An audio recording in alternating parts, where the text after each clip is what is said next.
If the Bikini Bottom Police Department ever got serious about cracking down on Plankton's endless schemes, they would probably put him behind bars for a few months for littering the town and harassing Mr. Krabs. Turn to your left. But what if you actually took the time to tally up every single crime Plankton has ever committed? Well, I spent the last 7 business days doing exactly that. To figure out just how much of his life would be spent rotting away in a Bikini Bottom cell, I broke down his crimes into categories, starting with minor offenses that might get him a slap on the wrist, if the wrist in question wasn't robotic. Now, I'm 110% sure you would have never thought Mr. Krabs had a secret weakness for chum. I'm starting to feel peckish. Oh, that flavor. Sweet. Well, Plankton saw an opportunity in the episode The Hankering when he discovered that Mr. Krabs liked chum. My stomach's making strange noises. What are you talking about? Oh, fine. I'm hooked on chum, okay?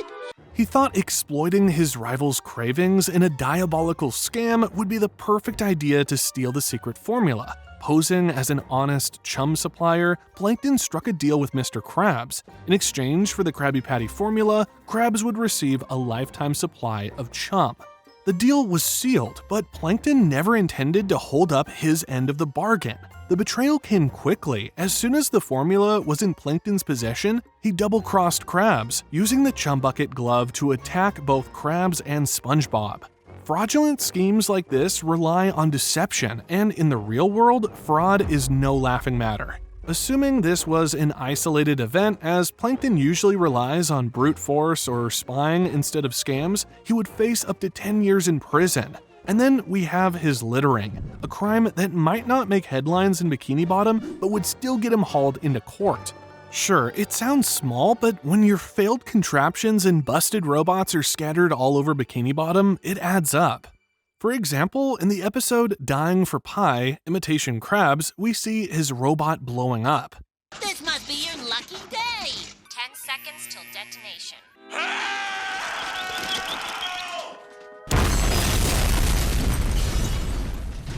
I mean, that's not biodegradable. Those busted robots and gadgets are just sitting there polluting Bikini Bottom's ocean floor. If an environmental cleanup crew showed up to assess the damage from Plankton's debris field, they would hit him with a year for each incident. Across 303 total episodes, he has probably littered the town 30 times, so a total of 30 years in jail for just littering.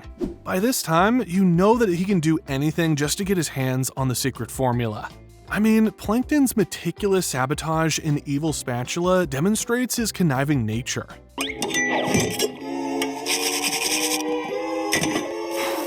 Sabotage! Breaking into the Krusty Krab with a fax machine, and then he damaged SpongeBob's spatula by cutting off a piece of it. He then tricked SpongeBob by giving him a replacement spatula, which Plankton uses as a conduit for deception. By speaking to SpongeBob through a voice-modifying device, he manipulated him into trusting the spatula.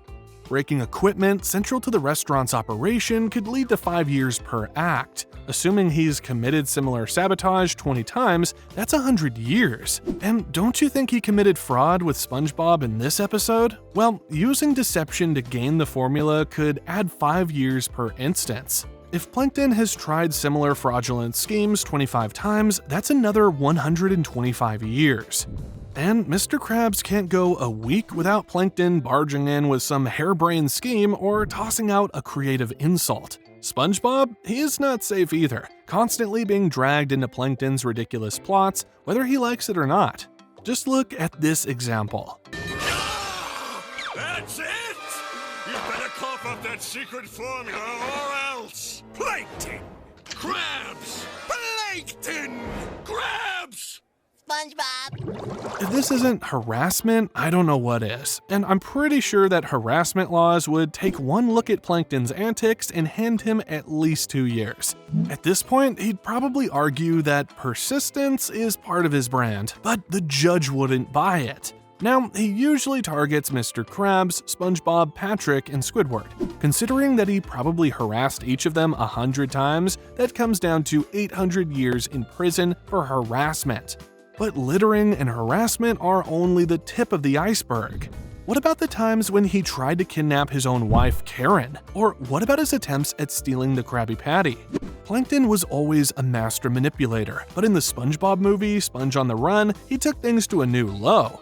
It wasn't enough for him to steal a small piece of a Krabby Patty and attempt to analyze the formula. It always came back to SpongeBob. The Sponge's seemingly innocent presence had been the bane of Plankton's criminal schemes for years. Finally, he realized that to succeed, he had to remove SpongeBob from the equation altogether.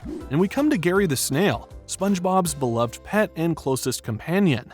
Plankton kidnapped Gary in a heartless act and sold him to King Poseidon, knowing full well that SpongeBob would leave Bikini Bottom to rescue him. Too perfect. Get rid of Gary, get rid of SpongeBob. Oh yeah.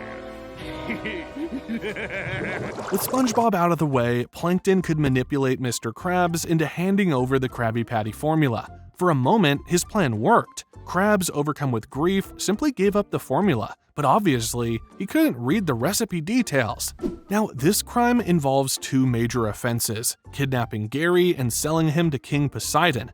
Assuming this is the only time Plankton kidnapped a living being for monetary gain, this singular instance would carry a significant sentence. In the US, kidnapping can result in up to 20 years in prison, and the trafficking or sale of a living being adds another 10 years. And if you remember watching the Plankton's Army episode from the 3rd season, you know that he briefly kidnapped Karen, his own wife, by shutting her down and taking her CPU against her will.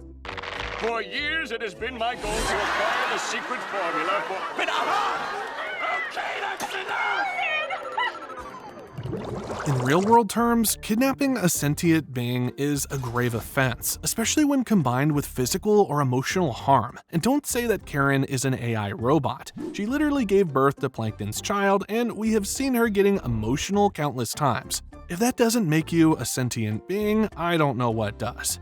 Anyway, coming back to our topic, Plankton's multiple attempts, let's assume at least 3 more cases, would land him a hefty 60 years in prison.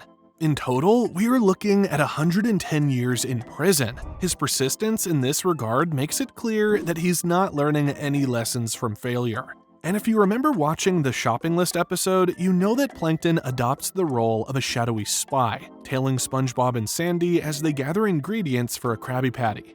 Plankton's plan is simple: steal their ingredients, reverse engineer the recipe, and create his own Krabby Patties. While the ingredients turned out to be incorrect, his actions clearly qualify as stalking and theft. And we all know that this is far from Plankton's first foray into surveillance. Assuming Plankton resorts to this tactic at least 50 times throughout the show, which is obviously a reasonable estimate given his obsession, the sentence multiplies quickly. For each instance of theft, Plankton could face up to 3 years in prison. Adding 1 year for each instance of stalking or illegal surveillance, the total adds up. The total sentence will come to 200 years. That's 2 centuries. And this is not the only time he has committed theft. For example, in the episode Spot Returns, Plankton's amoeba pet Spot unexpectedly gives birth to dozens of puppies. He sees their potential, not as loyal companions, but as tools for crime. This tiny one-eyed villain manipulated SpongeBob into helping him find new owners for these puppies. Turns out the puppies stole valuables from Bikini Bottom residents and returned to Plankton. Plankton then came up with the idea to use these puppies to steal the secret formula. I'm not going to tell you again that he failed miserably. But this crime involves animal exploitation and organized theft, both serious offenses. Exploiting animals for illegal purposes carries hefty penalties, and organizing a coordinated theft operation makes matters worse. While this is one of the few times Plankton uses animals for theft, we can reasonably assume he commits organized theft in other ways throughout the series, averaging 10 major offenses. If you were to commit these 2 crimes in the real world, you would be looking at around 15 years in jail, which means Plankton's prison sentence for this crime would be 150 years. And let's not forget his unlicensed science experiments. Plankton's laboratory is a hotbed of chaos. We have got food mutating rays, he tried mentally programming SpongeBob, and obviously, he has tried creating dangerous laser guns. In the real world, experiments like these would trigger alarms across multiple regulatory agencies. A food mutating ray? That's a clear violation of food safety laws, the kind of offense that could land someone in prison for around 3 years. And in any jurisdiction, operating hazardous equipment without oversight would be considered a severe threat to public safety. If someone in the US were to carry out similar unlicensed experiments, they'd be looking at a prison sentence ranging from 5 to 15 years, depending on the scale of the risk. And with Plankton's history, the risks are always catastrophic. And for performing scientific experiments on SpongeBob, he could land in jail for up to 10 years. When you start adding these offenses together, the numbers climb quickly. If we assume that he committed all of these 3 violations at least 10 times during the entire show, we are looking at 280 years in prison. And that's just for the experiments we know about. Who knows what other monstrosities he's been cooking up in that lab?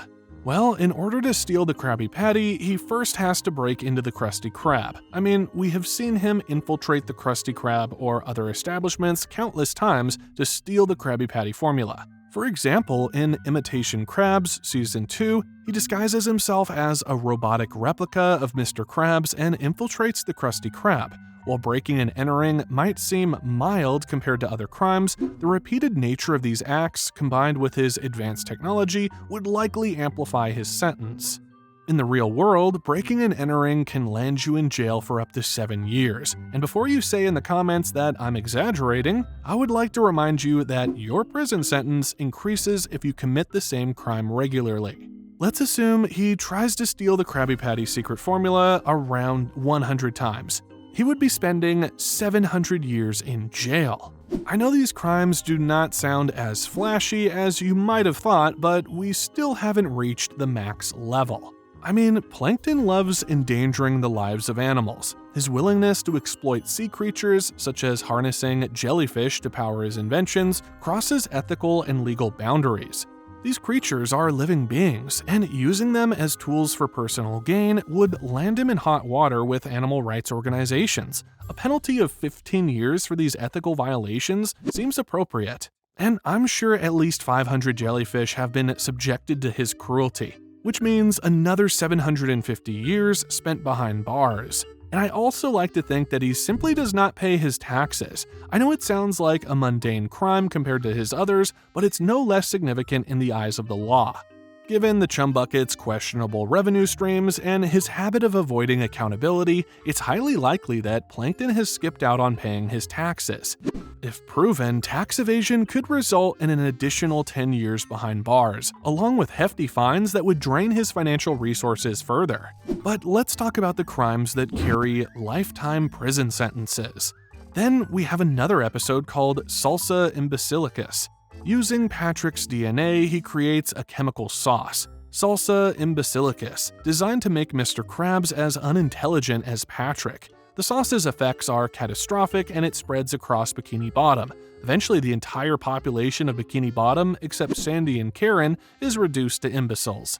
The deliberate creation and distribution of a harmful chemical substance would be treated as bioterrorism in the real world. This is arguably one of Plankton's most egregious crimes, as it impacts an entire community.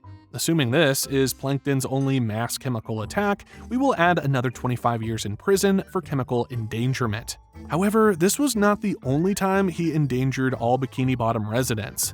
For example, attempted mass murder. In the fun episode from the first season, Plankton builds a device that could potentially destroy Bikini Bottom. Certainly the safe couldn't survive nuclear detonation. Come to Papa! While it is thwarted by SpongeBob's antics, the intent behind the device's creation is clear: mass destruction.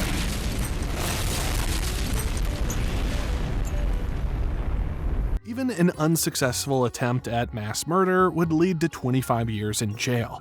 If we are being generous and assume that he has attempted mass murder only 10 times during the entire show, we would still end up spending 250 years in jail. And in the episode Free Samples, Plankton deliberately poisons Bikini Bottom citizens by handing out fake Krabby Patties. His motive? Framing Mr. Krabs. Deliberately distributing harmful food could lead to 15 years per offense. Assuming 10 instances throughout his schemes, that's 150 years. In the SpongeBob SquarePants movie, Plankton uses one of his most audacious schemes yet. I'm talking about using mind control devices to enslave the entire population of Bikini Bottom.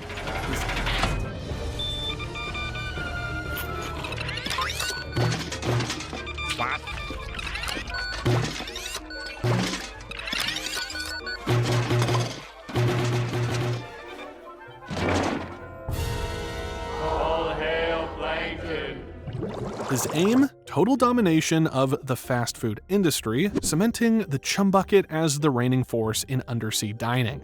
This act of mass manipulation is deeply disturbing. Enslaving sentient beings strips them of their free will, a fundamental violation of human, or in this case, aquatic rights. In the real world, such an act would be viewed as a global domination attempt on a smaller scale. Courts would have no choice but to issue the harshest possible punishment, life in prison without parole. So, after adding it all up, Plankton's grand total comes to 3,800 years in prison. Yep, I did the math, and you can see the breakdown on your screen right now. And this estimate is still conservative, considering we didn't count potential fines or assume there were additional crimes hidden in his long and dubious career.